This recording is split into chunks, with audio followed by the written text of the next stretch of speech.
à tous et bienvenue dans cette nouvelle vidéo SMR. Aujourd'hui, c'est ma vidéo un petit peu retour. Et donc j'ai eu l'idée de vous présenter mes jeux de PlayStation 1. Donc voilà, la liste des jeux et je vais les présenter donc un par un. C'est parti. On commence par Tomb Raider, la révélation finale.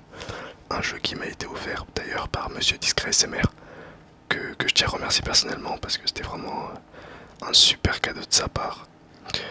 Donc voilà, ça faisait partie d'un colis qu'il m'avait envoyé et franchement, tout simplement le tout premier Tomb Raider quoi, c'est le premier hein, si je dis pas de bêtises parce qu'après je vais me faire trash un peu. Du coup voilà, il est juste excellent, c'est Tomb Raider quoi. Ensuite nous avons le cinquième élément. Alors le cinquième élément, donc un jeu basé sur le film hein, très connu. Donc voilà, incarner Corbin Dallas, le chauffeur de taxi new-yorkais, ou Lilo, une jeune femme mystérieuse sur qui le destin de l'univers repose entièrement. L'époustouflante vision futuriste du monde de Luc Besson envahit la PlayStation dans une aventure en 3 dimensions. Ensuite nous avons bien sûr les excellents Harry Potter. Donc franchement, des gros coups de cœur sur la PlayStation 1, Harry Potter 1 et 2. Vraiment, oh là là, je les ai terminés plusieurs fois. Vu que je suis fan d'Harry Potter de base, mais les jeux étaient tellement excellents. Quand j'étais petit, oh là là, c'est excellent. Donc attendez, à l'intérieur c'est comme ceci. Donc ça c'est des jeux que j'ai réussi à avoir dans des vides-greniers, etc. Donc les CD sont pas trop abîmés. On peut voir des micro-rayures un petit peu partout, mais ça va. Donc voilà, Harry Potter à l'école des sorciers, donc avec le petit manuel d'instruction, voilà. Donc avec la manette de PS1 juste ici. Voilà, c'était un petit peu... Ça date un petit peu quoi, hop. Donc pareil, Harry Potter 2, c'est le vrai jeu. Pardon.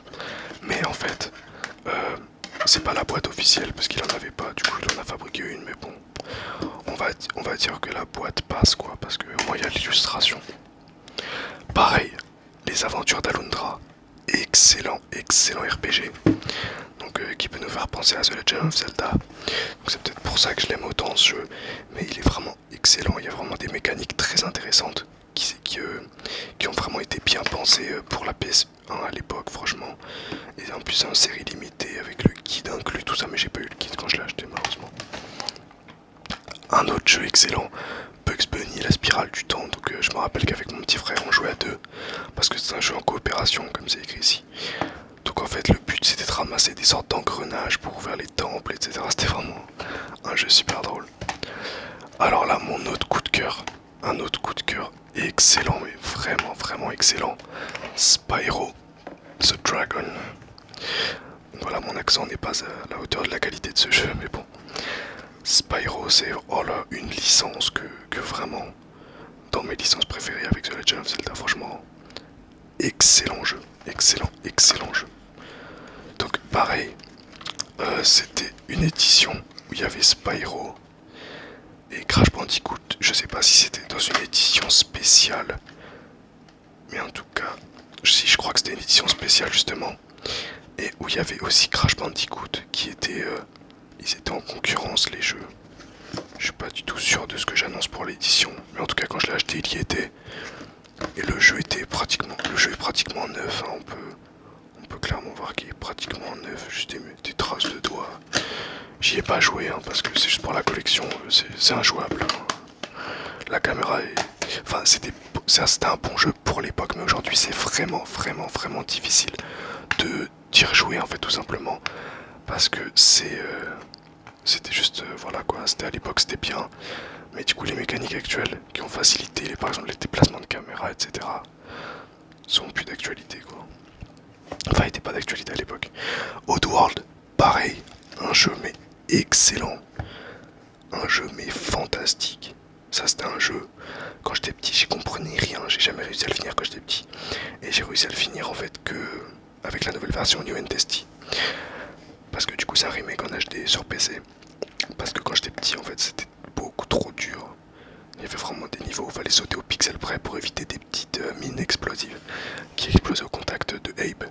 Et du coup, c'était pas super super. Par contre, ce jeu-là d'ailleurs, il est, regardez, disque 1. Et quand on arrivait à la moitié du jeu, il y avait le disque 2. Pour éviter que les gens craquent le jeu, je crois que c'était une connerie comme ça. Par contre, lui, il était tout neuf. Ce jeu, il est tout neuf. Quand je l'ai acheté, il était vraiment tout neuf. Le manuel, pareil, vraiment tout neuf en plus. C'était l'un des rares manuels à être en couleur. Avec les illustrations vraiment super propres. Et merde, fais gaffe. Quelle merde. Je me rappelle que le jeu était un peu vulgaire, mais c'était drôle à l'époque. Il y avait des émotes super drôles comme celle-ci. Je m'amuse à faire ça, oui. Ça m'amuse encore aujourd'hui, à peu près 10 ans plus tard, mais bon. Technomage. Alors Technomage, je vais pas vous mentir que je n'y ai pas joué. Je l'ai acheté parce qu'il coûtait même pas 50 centimes, je crois. Et qu'il me fallait des jeux de PS1 dans ma collection. C'était dans un pack que j'avais pris, je crois, à plusieurs jeux à 50 centimes. Et du coup, voilà. Un autre jeu excellent. Un classique, un Medieval, tout le monde connaît, c'est pareil que Spyro, Oddworld. Medieval, un excellent jeu.